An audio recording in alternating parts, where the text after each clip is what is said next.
Selamat datang di channel. While I was in the mall, walking around acting bright now. I ain't tryna tell you what to do, we're tryna play it cool. Baby, I am playing by your rules. Bismillahirrahmanirrahim. Assalamualaikum warahmatullahi wabarakatuh. Salam sejahtera untuk kita semua. Om Swastiastu, Namo Buddhaya, salam kebajikan. Perkenalkan, nama saya Juliansa, kelas A Prodi Pendidikan Geografi. Nah, pada video kali ini kita akan membahas mengenai apa saja struktur bumi. Nah, seperti apa saja sih struktur bumi ini? Tonton video ini sampai dengan selesai. Bumi adalah planet yang ada dalam tata surya kita dan satu-satunya planet yang sempurna untuk dihuni oleh makhluk hidup. Selain terdapat air, bumi juga memiliki lapisan atmosfer yang melindungi kita dari paparan radiasi sinar matahari sehingga suhunya aman bagi makhluk hidup. Bumi yang kita tempati ini ternyata terdiri dari berbagai lapisan.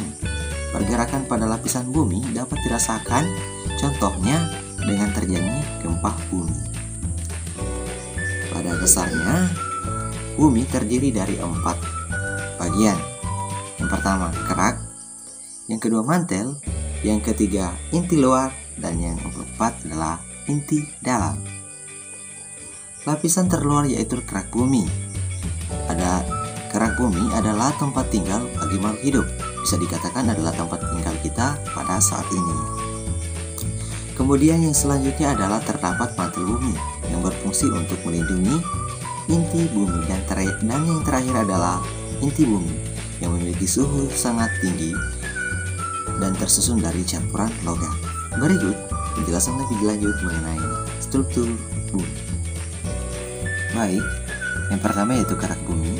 Kerak bumi adalah bagian terluar yang tipis dibandingkan dengan lapisan yang lain. Terdapat 2 lapisan kerak bumi, yaitu kerak benua yang berada di daratan dan kerak samudra yang berada di dasar laut. Kerak benua memiliki ketebalan 30 hingga 70 km. Sementara kerak samudra memiliki ketebalan dari 6 hingga 11 km. Pada kerak bumi terdapat proses endogen, proses tenaga yang dihasilkan dari dalam bumi yang disebabkan oleh energi dan mengakibatkan permukaan bumi yang tidak rata. Proses endogen ini menyebabkan terjadinya gunung dan bukit yang ada di permukaan bumi. Dan proses endogen tersebut dibedakan menjadi 3, yaitu tektonisme, vulkanisme, dan seisme atau gempa. Baik, selanjutnya adalah mantel bumi. Mantel bumi merupakan lapisan yang paling tebal dengan ketebalan mencapai 2900 km. Lapisan bumi disebut juga dengan lapisan asthenosfer karena berfungsi untuk melindungi inti bumi. Berdasarkan materi penyusunnya, mantel bumi dibedakan menjadi 2, yaitu mantel bumi bagian dalam dan mantel bumi bagian luar. Mantel bagian luar lebih tipis daripada mantel bagian dalam dan berada di kedalaman 10 hingga 300 km di dalam permukaan bumi. Temperaturnya berada pada rentang 1400 hingga 3000 derajat Kelvin, sehingga logam-logam yang ada di dalamnya sudah mengeras. Sementara itu, mantel dalam berada pada kedalaman 300 sampai 2890 km di bawah permukaan bumi dan suhunya dapat mencapai 3000 derajat Kelvin. Karenanya mantel bumi tersusun atas logam cair. Dan yang terakhir adalah inti bumi. Inti bumi merupakan lapisan paling dalam yang berada di dalam permukaan bumi. Inti bumi dibagi menjadi 2, yaitu inti luar dan inti dalam. Lapisan inti luar terletak di kedalaman 2890 hingga 5150 km di bawah permukaan bumi.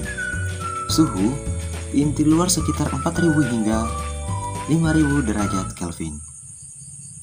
Sementara itu, lapisan inti dalam berada di pusat dan merupakan bagian terpanas dari planet bumi. Lapisan terdapat di kedalaman 5100 km hingga 6370 km di dalam permukaan bumi. Suhunya mencapai hingga 5500 derajat Kelvin. Itulah tadi penjelasan singkat dari saya mengenai lapisan struktur bumi dan penjelasannya. Jika video ini bermanfaat, jangan lupa tinggalkan like, komen, dan subscribe. Dan jangan lupa juga nyalakan lonceng notifikasinya. Lebih dan kurangnya saya mohon maaf. Wabillahi taufiq wal hidayah. Wassalamualaikum warahmatullahi wabarakatuh.